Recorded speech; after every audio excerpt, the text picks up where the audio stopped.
দর্শক, আপনারা দেখতে পাচ্ছেন যেখানে সবজি আর সবজি, এটা হচ্ছে আপনার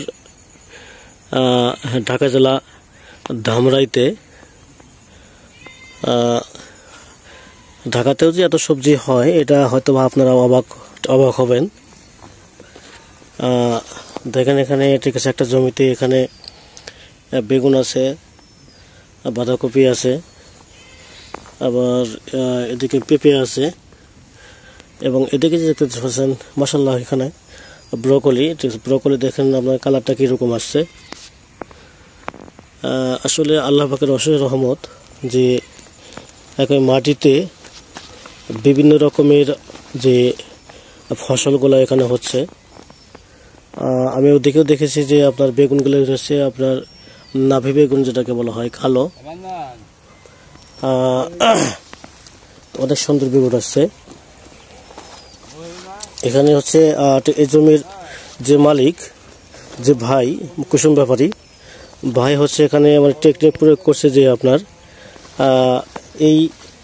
এইগুলা ঠিক আছে, কপিগুলা সর্বোচ্চ 30-40 দিন এরকম থাকবে, কপিগুলো উঠে যাবে, এবং পরবর্তীতে দেখা যাবে যে আপনার মানে পেঁপেটাও আস্তে আস্তে উপর দিকে উঠে গেছে, তখন জমিটা আগলা হয়ে যাবে, এবং আপনার বেগুন তো থাকবেই। আমি যদি আপনাদেরকে একটা বেগুন দেখাই, যে আসলে এখানে বেগুনের যে সাইজটা যদি দেখাই,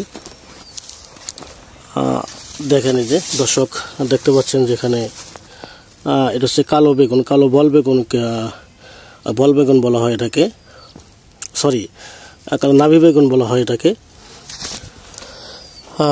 এরকমভাবে হচ্ছে এখানে চাষাবাদগুলো এরকমভাবে হয়ে থাকে। আপনারা ইচ্ছা করলে এরকমভাবে বিভিন্ন টেকনিক প্রয়োগ করে একই জমিতে আপনারা 2-3 এমনকি 4 রকমের ফসল আপনারা ফলাতে পারবেন। ওই এখানে দেখা যায় যে ঠিক আছে একই খরচেই কিন্তু আপনার এগুলো চাষাবাদগুলো হয়ে যাচ্ছে। দেখতে পাচ্ছেন এখানে বাঁধাকপিগুলো কি সুন্দর আকার ধারণ করতেছে। আল্লাহ পাকের আসলে অশেষ নিয়ামত। আমরা যে বলি যে বাংলাদেশের মাটি সোনা চেয়ে খাঁটি, আসলেই সোনা চেয়ে খাঁটি। যে মাটিতে আপনার যে কোনো ধরনের একটা বীজ বপন করলেই সেখান থেকে আপনার চারা থেকে ফল, ফুল থেকে ফল এরকমভাবে রূপান্তরিত হচ্ছে।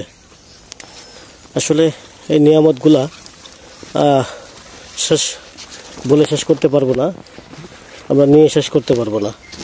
ব্রকলিগুলো দেখেন, ব্রকলিগুলা দেখেন, একটা বেশি কল্পনা করেন যে একই মাটি, এখানে বেগুনের কালার আসছে কীরকম, বেগুন আসবে একরকম, এখানে পেঁপের কালার আসছে কীরকম, পেঁপে আসবে একরকম, ব্রকলি আসবে একরকম, ঠিক আছে। তাহলে এখানে অবশ্যই একটা ম্যাজিক, এগুলোই মাটিগুলো একটা ম্যাজিকের মতো কাজ করে, যেটা আসলে বলা বাহুল্য।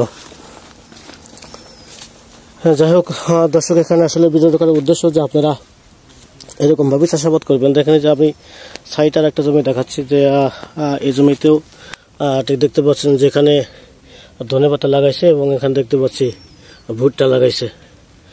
এখন ধনেপাতাগুলো তুলে শেষ করবে, পরে আবার ভুট্টা হবে। অর্থাৎ এখানে এই জমিতে 2টা ফসল দেখতে পাচ্ছি। এখানে 3 অথবা 3-এর অধিক 4টা পর্যন্ত ফসল করা যায়। এরপরে সাধারণত আমরা সাজেশন দিই না, কারণ হচ্ছে যে প্রত্যেক ফসলের একটা খাবার একটা দরকার আছে। যদি খাবার ঠিকঠাক মতো না পাই, ঠিক আছে, তাহলে কিন্তু ফসলটা ভালো হবে না। তো দর্শক, আসলেই আজকে একটু আপনাদেরকে দেখানোর উদ্দেশ্যই হচ্ছে, ঠিক আছে, এটা আমি ভিডিও ধারণ করেছি। ওদিকে আরও অনেক আছে। আমি যদিও কিছু করে আগে একটা লাইভে আসছিলাম, বাট লাইভের সাউন্ডটা পাচ্ছিলাম না। ভাই জমি দেখতে আসছি, যে ভাই ওদিকে কথা বলতেছে। তার নতুনত্ব কোনো কিছু পাইলে অবশ্যই আপনাদের সাথে শেয়ার করব।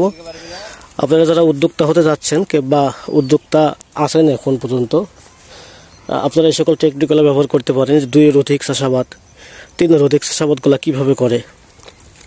যদি কোনো কিছু ভালো লাগে, জানার থাকে, ঠিক আছে, তাহলে আমাকে ফোন করতে পারেন, কিংবা মেসেঞ্জারে নক দিতে পারেন।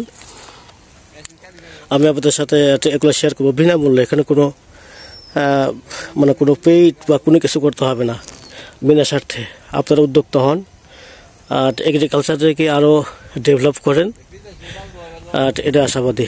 ভিডিওটা ভালো লাগলে অবশ্যই শেয়ার করবেন, লাইক করবেন, কমেন্ট করবেন, কিছু জানা থাকলে কমেন্টে জানাবেন। বেশি ভালো লাগলে অবশ্যই বন্ধু বান্ধবের মধ্যে শেয়ার করে এগুলোকে ছড়িয়ে ছিটিয়ে দেবেন। আর আজকের পর্যন্তই, আল্লাহ হাফিজ, আসসালামু আলাইকুম।